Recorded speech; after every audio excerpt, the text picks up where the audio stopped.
नमस्कार, स्वागत है आपका द न्यूज़ लॉन्चर पर। मैं हूं अशोक वानखेड़े, लेकर आया हूं आपका अपना कार्यक्रम द डायरेक्ट हिट। फिर एक बार उत्तर प्रदेश के उच्च न्यायालय ने उत्तर प्रदेश के प्रशासन को आईना दिखा दिया। सीधा हिट किया योगी आदित्यनाथ के सरकार को, जो लगातार हिंदू और मुसलमान को अलग-अलग चश्मे से देखती है। मैं क्यों कह रहा हूं, ये जब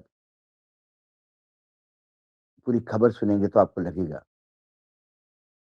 लाइव लॉ है, उसका एक सोशल प्लेटफ़ॉर्म एक्स पर एक ट्वीट आया है, वो ट्वीट पहले देखते हैं। जो ट्वीट है वो कहता है, अंग्रेजी में है, can't restrict number of namaz worshippers on law and order ground, resign if unable to do duty, Allahabad high court to Sambhal SP and collector. क्या मसला था? संभल कलेक्टर और एसपी, क्योंकि ये लगातार इसी रमजान के महीने में ये दूसरी बार है कि कोर्ट ने प्रशासनिक अधिकारियों को फटकार लगाई। पहली बार तब हुआ जब किसी की निजी जमीन पर नमाज पढ़ने पे रोका गया, तब कोर्ट ने फटकार लगाई। यदि किसी की निजी जमीन है, किसी के घर का आंगन है या किसी का खाली प्लॉट है और उसका स्वामित्व किसी के पास है, यदि मुझे उसे ऑब्जेक्शन नहीं है, तो फिर प्रशासन कैसा रोक सकता है किसी को वहां नमाज पढ़ने से? सर्वोच्च न्यायालय के एक निर्णय का हवाला देते हुए तब भी एसपी और कलेक्टर को बुरी तरह से फटकार पड़ी। लेकिन निर्लज्जता का अमृतकाल है, अधिकारियों को फर्क नहीं पड़ता। और एक कहावत है अंग्रेजी में, more loyal than the king. अपने राजा के सामने इतनी पूछ हिलाओ कि उससे राजा अपने आप से जितना लॉयल हो, प्रामाणिक हो, उससे भी ज्यादा उसकी सेवा में हो, ये दिखाने का प्रयास करना। क्या था मामला? इलाहाबाद हाई कोर्ट से संबल प्रशासन को एक बार फिर से झटका लगा। ये दूसरी बार है। जो पहला केस मैंने बताया था आपको कि आप प्राइवेट या निजी जमीन पर नमाज नहीं पढ़ सकते, किसी की व्यक्तिगत संपत्ति हो उसमें नमाज नहीं पढ़ सकते, ऐसा भी इसी एसपी और कलेक्टर ने आदेश दिया था। तो इलाहाबाद हाई कोर्ट ने संभल प्रशासन को एक बार झटका दिया। हाई कोर्ट ने अब संभल प्रशासन के मस्जिद में 20 लोगों को नमाज पढ़ने के आदेश को रद्द करा दिया। इसके पहले सुनवाई के दौरान हाई कोर्ट ने संभल के एसपी, एएसएस यानी सुप्रिंटेंडेंट ऑफ पुलिस और डीएम यानी डिस्ट्रिक्ट मजिस्ट्रेट मजिस्ट्रेट जिसको हम कलेक्टर भी कहते हैं, तो कड़ी फटकार लगाई।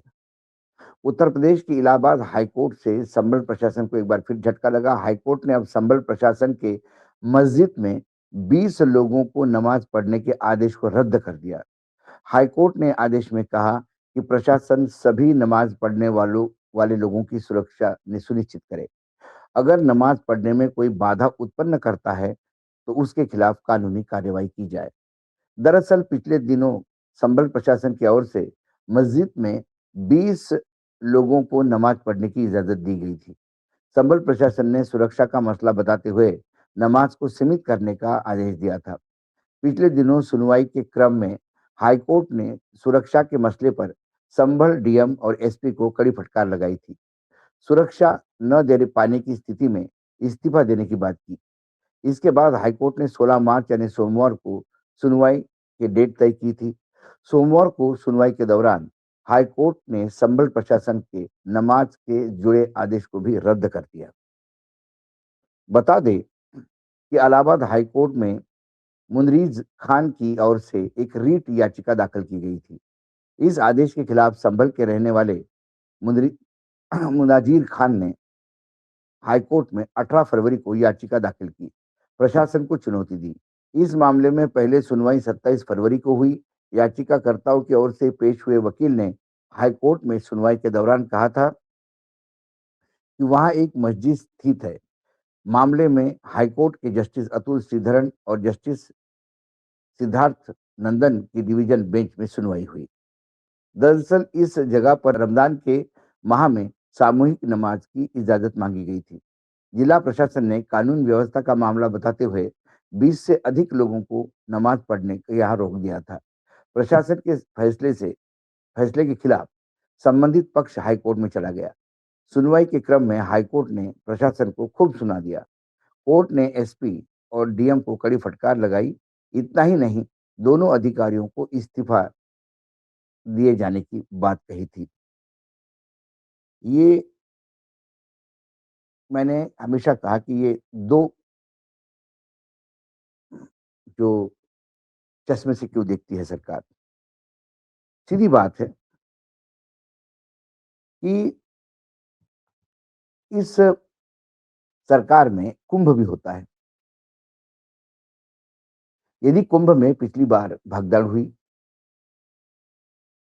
कई लोग मरे, हालाँकि सरकार का आंकड़ा कुछ और है और 15,000 से ज़्यादा जो खबर है, जो चर्चा है, लोग आज भी मिसिंग हैं, जिनका कोई अता-पता नहीं। 30 लोग कम से कम उनकी मौत की ज़िम्मेदारी सरकार ने ली। उसी दौरान रेलवे स्टेशन पे नई दिल्ली में भी भगदड़ मची, उसमें भी कुछ लोग मरे।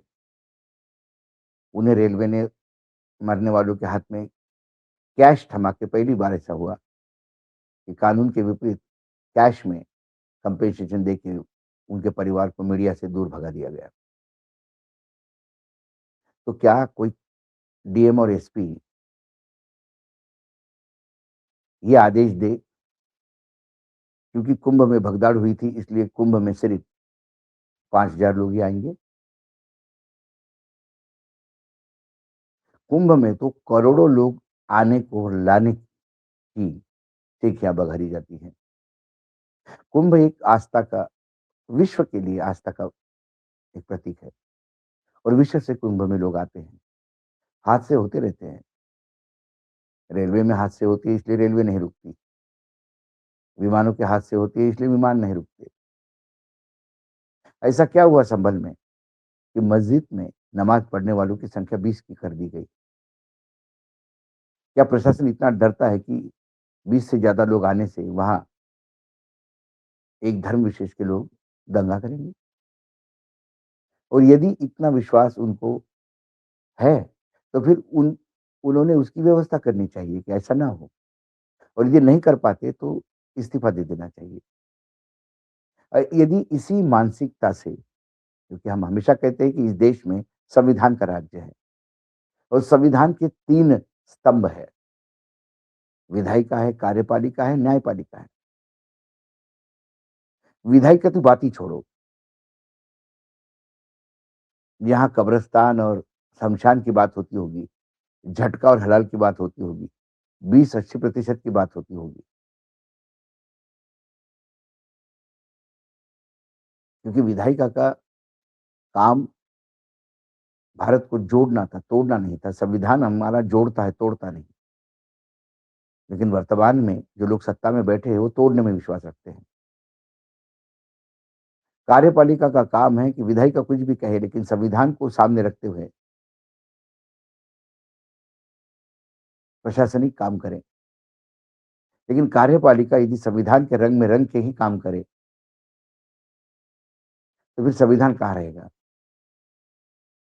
वैसे तो न्यायपालिका से भी आजकल उम्मीदें कम ही लोग लगाए बैठते हैं। लेकिन श्रीधरन जैसे जज हैं, जिन्होंने गृह मंत्री हो या मुख्यमंत्री हो, फिर अमित शाह हो या योगी हो, न्यायदान की दृष्टि में हमेशा संविधान को आगे रखा। तो इस मामले में कम से कम न्यायपालिका ने अपनी इतनी तो ज़िम्मेदारी निभाई कि आम आदमी का संविधान में विश्वास हो।